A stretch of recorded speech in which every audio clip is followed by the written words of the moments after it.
I've come a ways in the last 6 months, um, in sort of finding that it's not enough for me to just be an atheist online. It's kind of, what's the word? It's not enough. It's not enough. And there are places out there, there are people out there where being an atheist is enough, and it's because of the context where they live. It is because of the government, state, local, or federal that they are under, and it is because of the more immediate damage that's being done by that. To me, there's more immediate damage being done here in Australia in particular because of conservative media misrepresentation of things like climate change, of indigenous rights to self-determination, of equality in the media, even like the equity between media organizations. Like, to me, the real danger is not Christians or Muslims or religious people versus the non-religious. It is the conservatives who want things to stay the same versus the progressive people who actually want to see improvements in some of these issues. And so that's why I'm sort of moving away from that sort of thing. Now, this whole letter, I think part of the reason why it really sort of made me angry is because it's saying that like atheism is only relevant when it is dealing with, I don't believe there's a God. And maybe that's true. Like, maybe someone will sit there and go, well, the philosophical definition of atheism is X, so therefore if you're dealing with anything that's not related, then it's not atheism. But to me, I think dealing with social issues that exist within our countries, particularly those of us that are in Western countries like Australia and America and UK and many parts of Europe, New Zealand, all of them, we deal with issues that are systemically caused from a religiosity that has been quite high historically, to the point where a lot of people believe that our cultures are based on religion. Like, there's a lot of people out there that still think that Western law is based on Christian theology, which is ridiculous. Like, it's to me the other way around. Like, the natural laws that we find that cause human society to function in a way that is tenable are co-opted by religions and made into their prescriptive laws, not the other way around. We don't find it from religion, we gave it to religion, and we're going to take it back. You know what? Okay. Hot take, right?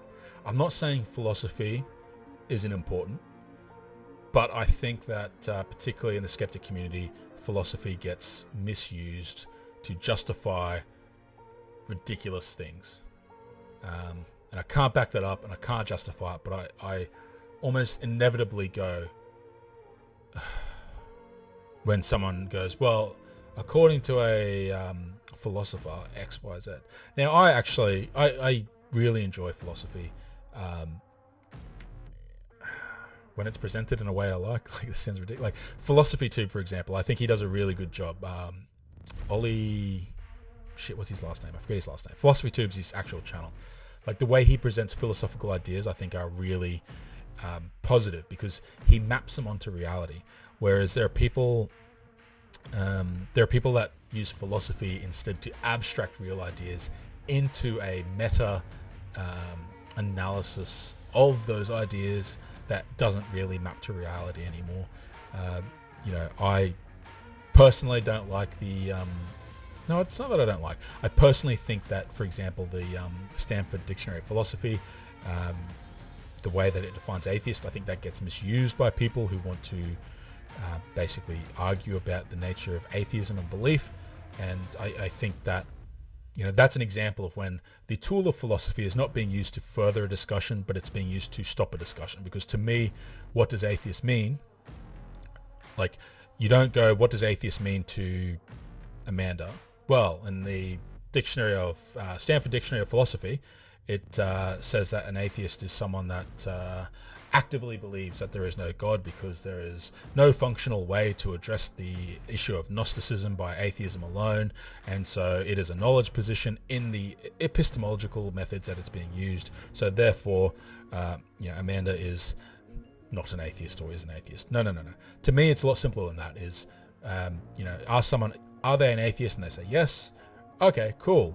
Does that mean that you believe that there is no God, or you just don't know that you don't have that active belief? You don't have access to the information that you believe necessary to believe. And they will tell you. Job done.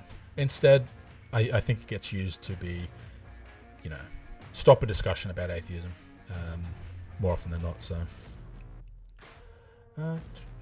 wait, what?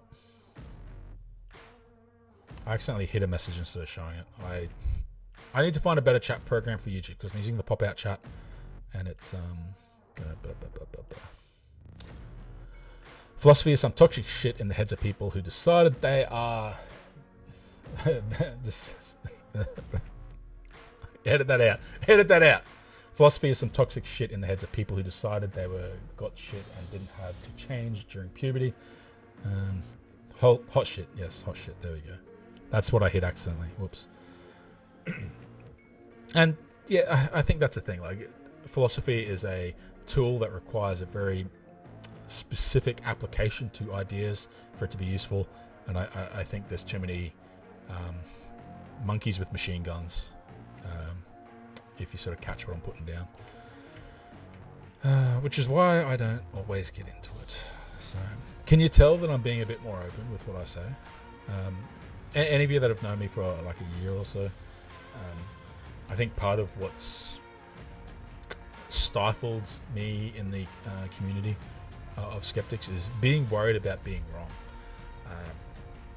I'm trying to shed that, and I'd rather talk about things and be corrected than stay silent for fear of being wrong, because then I'll never learn. And holy shit, that sounds conceited.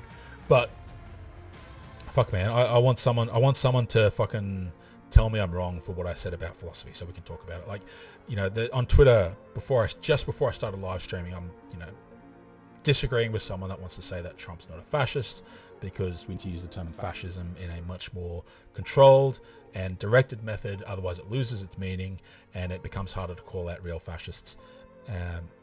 And I think that's wrong. I think that Trump hits enough of the fascism scale for him to be called a fascist. He might be a small fascist, he might be a failed fascist, but he's still a fascist. And I think in the past I've been too scared to talk about that sort of stuff. Not climate change. Amanda knows I'm fucking all about climate change. Apart from that cruise I went on 2 years ago, which I think Amanda will shame me for again now that I brought it up.